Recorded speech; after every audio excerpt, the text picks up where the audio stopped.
between 9 a.m. and 10 a.m. Events occur in real time.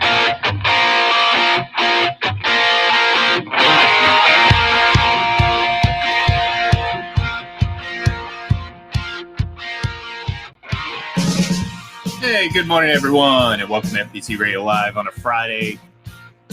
Which means Thursday. Friday, yes. I got to get my days all together. I'm lost. Just came back from vacation. The sun got to my head a little bit. It's Friday, really. So that means we are just 6 days away from the start of this NFL season with the Buccaneers and the Cowboys kicking it off on Thursday Night Football as the Buccaneers raise their banner and celebrate their Super Bowl 55 victory over Patrick Mahomes and the Kansas City Chiefs. So we're here to, get excited for that, kind of get you geared up for the last weekend without football. If you're, assuming you're not a college fan who, again, you got to see some football yesterday. But to do that, as you can see on the bottom of the screen there, we have Mr. John Sapichetti live on the phone. John, you still with us here? You there? Absolutely. Good. Always with you. It feels like football season this morning up in New England because it's about 58 degrees. We're going to barely get into the high 60s. So it feels like football, which is, again, as you said, less than a week away. Yeah, no, I mean, it's it's incredible that we're here already. It seems like, maybe it was that we only got 3 preseason games. It felt a little bit shorter of an off season, but here we are. We're again 6 days away from watching Tom Brady and the Bucs absolutely demolish the Dallas Cowboys. I saw the Cowboys secondary in the preseason.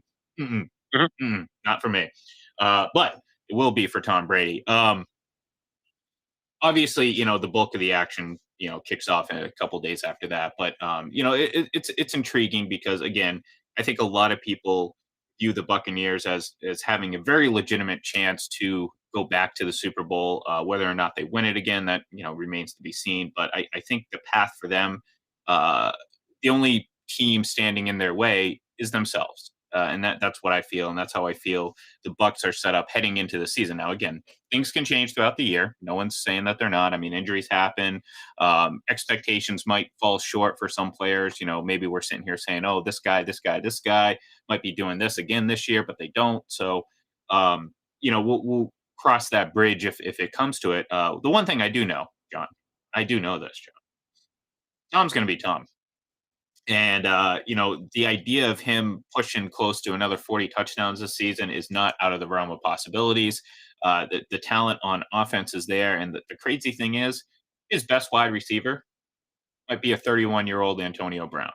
So, yeah, I mean, their offense is going to be really difficult to deal with. Obviously, you have Brady at the controls. Yeah, I mean, Antonio Brown might be their best wide receiver, but he could also be their third best wide receiver and still be playing at a very high level. I mean, they have 3 studs there. I think they and Dallas probably have the best 3 wide receiver set in the league. And then you add in the tight ends. O.J. Howard's coming back. You got Gronk. You got Cameron Brate. Their offensive line just got better and better and better every week. And I think, as we've detailed many times, a lot of that has to do with Tom Brady. He sets up protections. He gets rid of the football quickly. He goes to the right place with the football. And now they're even deeper at running back. They're going to score a ton of points. I even like their kicker. Their kicker's accomplished. So they're going to be a team that's, top 5 in scoring, I'd say, along with Kansas City, Green Bay, and pick 2 other teams. Those will probably be the 5 best offenses in football. Maybe Buffalo, because at the end of last year, they were clicking on all cylinders. But yeah, their offense is going to be just fine. He's going to be playing at an extremely high level again, especially the extra game. I could see him getting to 40 touchdown passes once again. I think he's the least of their concerns. And I don't think they have many concerns, right? Because they're the only team that brought back all 22 starters from last year. And they're also probably the only team, Ian, that in the draft addressed depth, right? Yeah. I mean, they didn't go into the draft saying, well, we need X. They just drafted for depth. And Jason Light, we've seen over the last, 4 or 5 years, he can draft. And I think he probably, did it again this year, because we have to believe that he knows his stuff. Yeah, and look, I mean, their defensive line might be 2 players deep in depth for starter wise. We're not talking, like a good starting lineup and a pretty good bat. Like you right. have pretty much your backups could be starters on some of these teams out here. That's how deep Yep. that they are in that position. So it's impressive. It's exciting. If you're a Bucks fan, obviously I'm a Brady fan, so my allegiance to the Bucks solely based on the fact that he's the quarterback. But at the Mhm. end of the day, come week 4, again, I'm anticipating this for the first time in my entire life. I will root against Tom Brady. Although, Mm. despite how I think this New England team is going to be this season, I think they're going to actually have a pretty good season. I don't think meeting uh, the Bucks early in the season is going to bode well for this team, especially without Stephon Gilmore, who is on Right. the pup list. So I think Brady is going to. I don't want to say shred. I don't want to say dominate. I I just can't see a situation where he doesn't have a great game against this Patriots team. And Mac might, maybe he goes toe to toe with them for much of the game. But I think at the end of the day, Brady's going to have himself quite a day here in Foxborough when he comes back to play the Patriots. And that's not going to say much about the Patriots, because I do think that, again, they're going to have a really good season this year. Again, depending on what your expectations are. Now, if you think this team is on the verge of 17-0, well, you're going to be sorely disappointed. But if you have some realistic expectations about the Patriots, then you're in for what I believe is going to be a pretty fun season with Mac Jones under center. But before we get into this, I want to ask you. I'm actually going to play this clip in case you haven't seen it yet. But there's a video or a clip from a Buccaneers roundtable. It seems like Mhm. Brady talking about rules that again, that might favor the offense or whatever. But he made some pretty interesting comments about what he believes is a disservice to defensive players. And I'm going to play it here in just a second as I pull it up. Yeah, there we go. Let's get my ugly mug off the screen, or at least not as prominent. And let's give it a listen. Which I think is really hard for someone like you who's played a long time to watch is like it's not being taught the right way. Like a quarterback should only throw the ball to certain places because the receiver is in danger of getting hit. For example, when I used to play against Ray Lewis, I wouldn't throw the ball to the middle of the field because he would he'd go after you and he would hit and we didn't always have the biggest receivers, but he would hit him and knock him out of the game. And now every hard hit is a penalty on the defense. So I feel like they penalize defensive players for offensive mistakes. So like if a quarterback, I was watching the Chicago Bear game, the quarterback messes up, doesn't see the blitzer, or the line screws up. I don't know what happened. The quarterback or the line on offense, the defensive player comes in and hits him hard, and they throw a flag on the defense. So they've almost moved the protection of your opponent to you, as opposed to where it should be, which is on yourself. Like if you're a quarterback, you got to protect yourself and your players. It shouldn't be the responsibility of your opponent to protect you. And I think that's it creates really bad habits for players because you feel like I can basically do anything. I could run and not slide. I can throw my receiver into any coverage and not have any repercussion for it. The only thing they're going to do is they're actually going to blame the defensive player for making a good, solid hit. And now the defensive player is going to feel like, oh, I can't do that, even though I feel like it was an offensive mistake. So in the end, I think it's a really disservice to the sport because the sport isn't being played at a high level like I believe that it once was. It actually deteriorates because you're not teaching the players the reasons and the fundamentals of what the sport should be. Right. What comment. Defensive players across the league are applauding Tom right now, and rightfully so, because I think he encompassed everything I think a lot of people were thinking, and maybe weren't able to I don't know, put it together like as well as he did, as eloquently as he did. But the bigger picture, the bigger point in all this has gone into something that we've spoke about to exhaustion. There's something different in his head. How he looks at the game, how he views the game, how he reads the game, how he sees the game, and the responsibility that he takes upon himself. Like, this isn't just lip service on his part. He believes this. He believes it's his responsibility to protect his players. one of the things that, you never or very rarely saw from Tom in his 19 years as a starter here in New England was him putting players in bad positions, vulnerable positions. Again, over 19 years, you can point to a handful of passes where maybe the receiver ends up in a bad spot, but you know the difference between someone who does that regularly and obviously a guy like Tom who avoids that at all costs. And his point about the point he was making was referencing that hit on Justin Fields, where the Mhm. defender came off the line pretty much free and hit Justin Fields. And you're looking at it and it's like, okay, all people are going to see is the helmet riding up and kind of getting Justin Fields up high. And was it targeting? I don't believe so. I think it was just a situation where sometimes that happens over the course of the hit. But Brady's point is, and if you will go back and watch the play, not only does the lineman completely blow the protection, but Justin Fields isn't even looking in that direction. And that's his strong side. We're not talking about a blind side hit here. We're talking about Justin Fields, and it shouldn't be surprising. He's a rookie. You don't expect rookies to understand and view the game as well as Brady, obviously. But he takes the snap, doesn't recognize the free rusher coming right at him, and he gets hit. And guess what? The defender gets penalized for that when, it was the quarterback, it was the offensive line, it was whatever, the play call. A lot of that has to do with the mistakes made by the offense as opposed to the defense. And Brady makes a great point. Well, first of all, on that hit, I mean, you could question whether the player launched or not. I think once the helmet came off of Justin Fields, that's when the flag came because it always looks worse than Well, maybe it was. Perception isn't always reality, though. Right. It makes it look like an infraction at that point.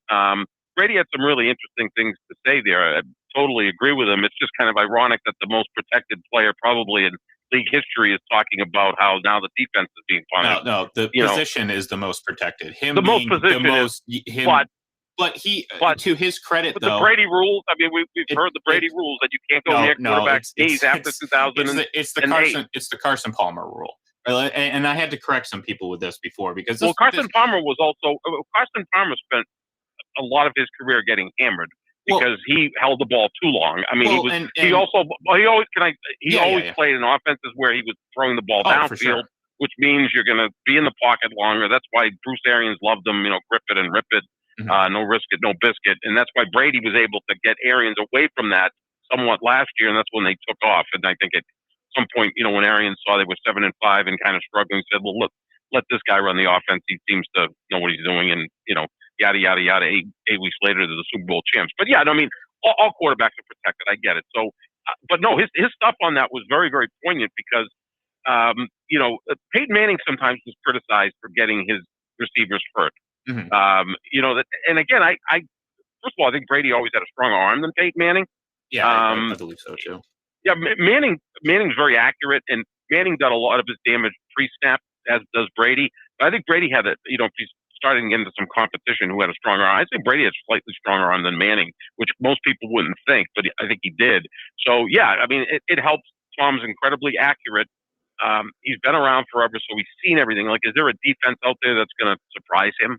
Probably not. But back to the hit on field, to me, that's on the coaching staff. You've got to coach the quarterback better. You've got to put him in a better position, and you've got to make sure your offensive line is communicating better. Absolutely. From what we understand, Chicago has perhaps the worst offensive line in football. That's why, in some sense, I want to see Justin Fields because I think he's going to be a sensational player. But in some sense, I'm like, this guy's going to get beat up quickly. I don't want to see another David Carr, from 20 years ago where he went to an expansion team and got sacked 72 times in his rookie year. So, yeah, no, the stuff Brady had to say, that's next level, which really shouldn't surprise us at this point, Ian. I mean, he's been around forever. He's obviously a student of the game, and he's the greatest quarterback ever. Not that he doesn't have incredible physical ability, but he's the greatest quarterback ever from the neck up. Yeah. And that's what's kind of sealed the deal with him, that, he's intellectualized the game to this point where he's kind of mastered it. Well, and really that's for me, that's the root of my quarterback ranking opinion that we often get discussions into because, I've said it all the time. People will sit there and point to QBR this or, well, Brady finished, sixth in this and whatever. And I really don't care about numbers. I just don't. I feel like the over analytical people that just, I mean, are devout number worshipers are just never going to see the big picture.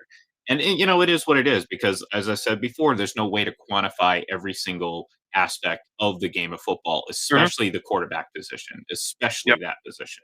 So we will sit here today, and I will, go to my grave saying that right now, at this very moment, Tom is still the best quarterback in the league, and that's because one, I value what's in between his ears more than anything, more than athleticism. Again, I'm using athleticism in the sense that most people use it on Twitter, where we discuss athleticism and we know that Tom's plenty athletic, especially when it comes to quarterbacking.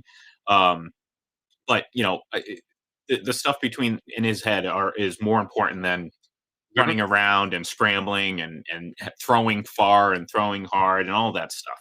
And I think that's what separates him more than anyone, more than Aaron Rodgers, more than certainly Patrick Mahomes, who I think is if you say he's on the level mentally of Tom Brady now, and some people may suggest that. That's horribly disrespectful to Tom Brady, and that's just not an opinion. That's a fact there. Yeah, Um, and he could get there some point. I mean, he's he played could, 3 full sure, seasons, so yeah, yeah. I mean, he's still young, and I don't know. I'm sure Brady, in his first 4 or 5 years, was starting to just get better at the position, but he wasn't what he is now. Obviously, yeah. it's like anything else. The 10,000 hour rule. Like you really get good at a job after 10,000 hours. Like I don't know what the number would be for an NFL quarterback. There haven't been many of them. But yeah, no, I mean Brady right now is a master. He's a chess master.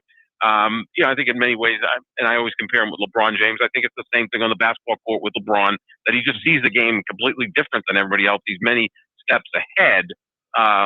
Same thing with Brady, that they're just, they've done this for so long and they've spent a lot of time on it. It's not like someone touched them. They've put the requisite work in. I mean, we know how much Brady watches film. He Mhm. watches more film than Martin Scorsese, for God's sakes. So I think that is all part of the equation. Yeah, and I love that he's speaking about this stuff, which we really never heard in New England. I don't know if it was muzzled or just didn't whatever. But now, since he's gone to Tampa, this is pretty cool stuff. Well, I think for a couple reasons, people, and I've seen this especially from fan bases like maybe like the Jets or the Steelers, where him not being in New England kind of takes some of the blinders off a little bit, and they can Right. they can sit back and sit there and say, oh, okay, this guy actually kind of like him. I mean, honestly though, I sit there and I think about this sometimes, like how, kind of, very, where you keep talking about Seinfeld, but how can you not like him? But seriously, like his entire career, I literally, and this isn't hyperbole, this isn't me just ignoring, like, I've never heard one single bad thing ever said about him from any former teammate. If there's Right. ever like like look at like Asante Samuel, for example. We brought him up yesterday, Mhm. and his quote, all his issues that he had with, I mean, clearly he chose Tom over Bill. I mean, the respect shown from teammates that spent a season or 4 or 5 or 2 with him have never said a bad thing about him on the field. Um, Incredible class. Never. I mean, people have this idea that all he does is complain, but I've never heard him throw a teammate under the bus. I mean, No.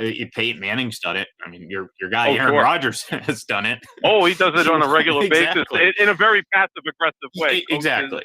Anyone, yeah, he's not afraid to. I mean, look, Aaron Rodgers has Greg Jennings, who they had a falling out, and Jermichael Finley, who's badmouthed Aaron Rodgers. Yeah, I don't know of one former teammate that said anything bad about Tom Brady, and generally the players will stick together because in the end, Asante Samuel's beef with Bill Belichick has to do with dollars and cents. I Oh, mean, he for sure. wanted more money and he couldn't get it, and Belichick's very comfortable in that role of being the man in the black hat. No, what Brady does, and I, we talk about the James Harrison story from a few years ago Mhm. when he had competed against Brady, hated him. They would trash talk each other on the field. As soon as he walked into the locker room, the first guy to greet him was Tom Brady. Yeah. And said, "Welcome to the team. Whatever we need to do." It's just that's what a leader does. And that resonates. I with guess to players. this day, he still goes up to players and Yeah. introduces himself. He'll go up to rookies and go, "Hi, I'm Tom Brady," and they're probably like, Yeah. I First of know. all, no crap, but oh my God, you're Tom Brady. I mean, this Yeah. is a guy they've been watching since they're 4. So yeah, no, I mean that, and I just like the way he is now. And the funny thing is, I talked to some Giants fans after the Buccaneers won the Super Bowl, Mhm. and remember 2 days later they had the celebration, and he was hammered. Yeah. And it was like, whatever. He was, he was acting like a frat boy on one of the boats in the bay. And my friends were like, I like him now. This seems like a real guy. Like in New England, it seemed like he was just muzzled. And now's the case where let him be who he wants to be. And I think it's great. Yeah, and look, I mean, part of that too is, for a lot of these people, I'm sure even some of the Giants fans that you spoke of or whatever. I mean, by the time Tom Brady was a household name, he was already a 3-time Super Bowl winner. So you were almost Right. There was no like honeymoon period with him, except for No. like maybe that first that 2001 season, the New England Patriots. I mean, we're approaching the 20th anniversary of 9/11 here in just about 10 days or so, just a few days prior, or 8 days or whatever. The whole idea about a team named the Patriots, red, white, and blue. Right. I mean, back when we didn't have these bland Super Bowl logos, we had this really sweet, like, it really it was great for the time, obviously, given what was going on in the country. But the nation was enamored with the Patriots, the underdog Patriots coming out as a Mhm. team, all that stuff. It didn't take long for that to wear off, and Right. for the jealousy, animosity, just frustration, whatever you want to call it, to really start to pick up. So in since then, it's been just a nonstop, like, just a machine. If you think about it, it's been since 2012, or I'm sorry, 2011.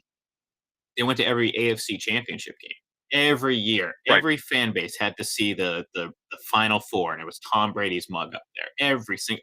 And it just got to a point where also, if you're Tom Brady and the Patriots, you're not all of a sudden going to change what you do. Yeah, he's a little bit more muted publicly.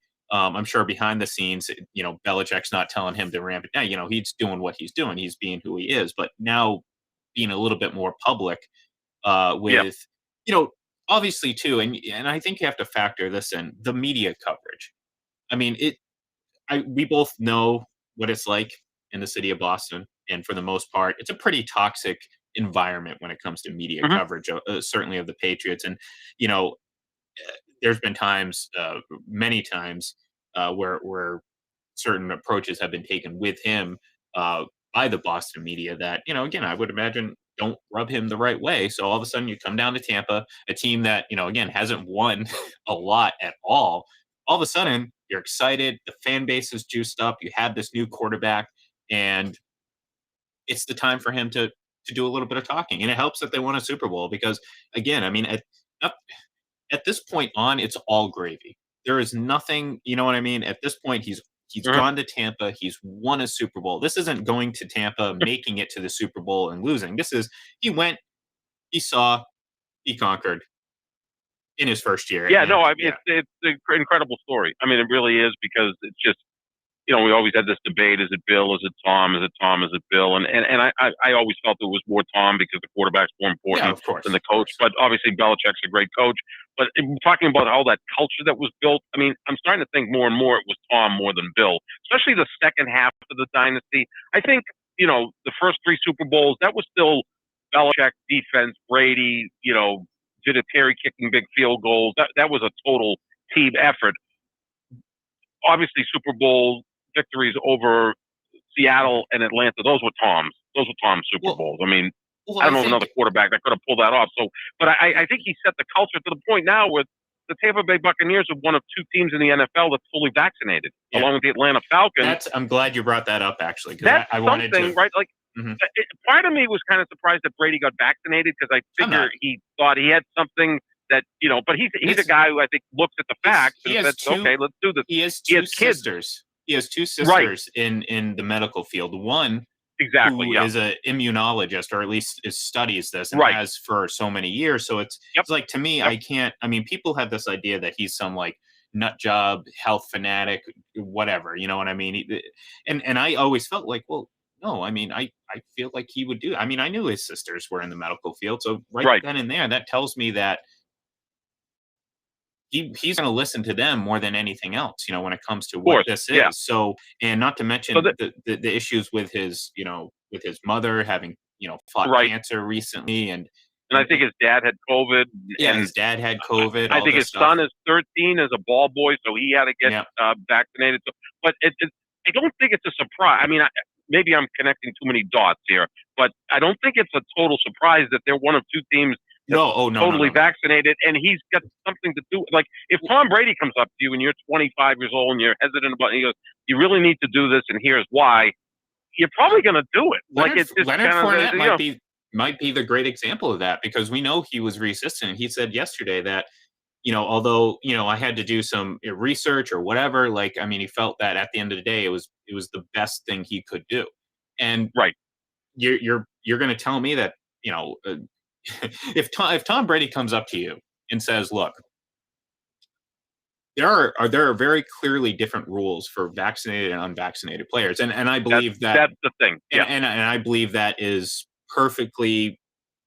I think that's the right thing to do. I mean, some people are against it, but at the end of the day, if you're unvaccinated, unless you have a medical reason not to, this isn't about your body, your choice, because other people are going to be affected by this. This isn't just you deciding what happens to you. This is you deciding what could potentially happen to others, and so on and so forth. So, the players' union negotiated this and they signed off on it. So that makes it that much more valid. And also, this is a private business. I mean, you don't have to get vaccinated, but you don't have to play in the NFL. Exactly. It's not like they're taking away your rights, like everybody says. I think you're making a great point there, saying that Brady's going to sell this, or maybe even looks at it himself as winning. Like, I have to get vaccinated because if I, on a Friday, have a close contact and have to miss the game, we may lose and not have home field advantage. Right. I mean, here's a guy who's never missed a game. I mean, other than the 2008 season when, I'm sure in his mind he was probably trying to figure out a way to get back. But, you sell it as that. And that the Patriots, and what Belichick said the other day was lunacy.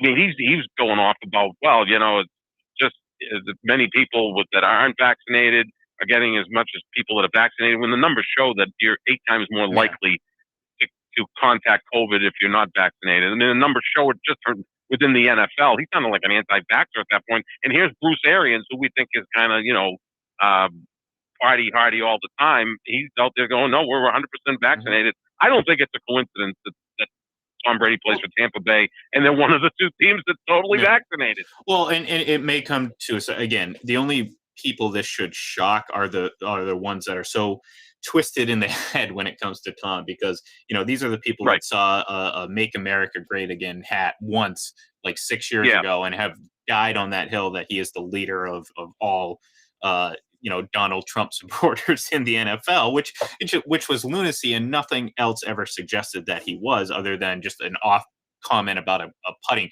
green on the White House that I thought was funny, because I was like, well, it's the it's the guy from that show. Of course, he went to the White House when Joe Biden was there. Exactly. Joe Biden is still there, so he went there and he had a great time. I think he also went to this White House celebration to just give it back to the Patriots.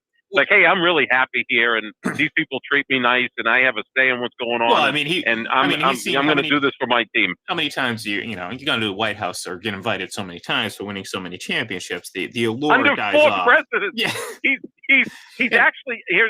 He played under 5 presidents because he played some in his rookie year in 2000 with Bill Clinton as president. Yeah, like I like it. He was Clinton had just been elected out of office. So, right, yeah, but he still got in the game. I think it was the Thanksgiving game against Detroit. But actually, you know what? The election still hadn't been certified by Thanksgiving of 2000. But Clinton, of course, was in the White House till January 20th. So he's played quarterback under 5 different presidents, and he's won a Super Bowl under 4 different presidents. It's like crazy. It's wild. It really and so to we got to wrap it up here in just a minute, but again, going back to kind of that whole vaccination thing, look at Indianapolis. I don't know if you saw what Carson Wentz said, but I mean, what a mess that is. I mean, like, is anyone ever gotten more in their way for success than Carson Wentz? Like, I mean, No. At a certain point, Yeah, good you point. feel bad that, he's had some injury struggles and all that, but a lot of his struggles were mental.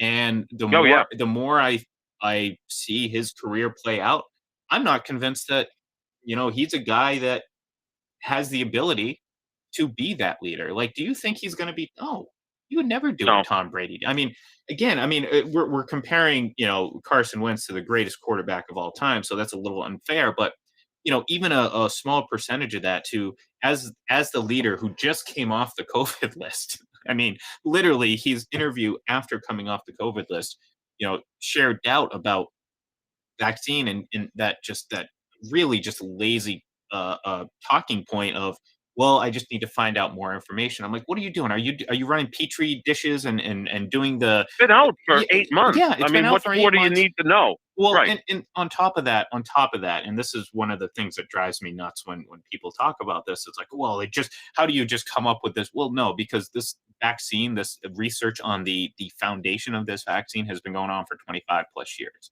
And Yeah, and it became a priority, and we spent a ton of money Yes. doing it. And a lot of what happened, give credit to the guy they supported in the White House at the time. I Yeah, mean, well- talk about someone who has a way of stepping on his own, accomplishments. exactly. But Trump got this done. Congratulations, good job. It Well, became a priority. They put a lot of money into it. It's not as if it needs 6 years to develop in a dish. They got it done, and Carson Wentz, in a sense, I think you bring a great point up, Ian. He's almost the bizarro Tom Brady, right? Yeah. Like, he's 6'5", 250. He can run a 4.6, and he probably benches 400 pounds. I mean, he's a freak. And then, but from the head up, he just doesn't have it.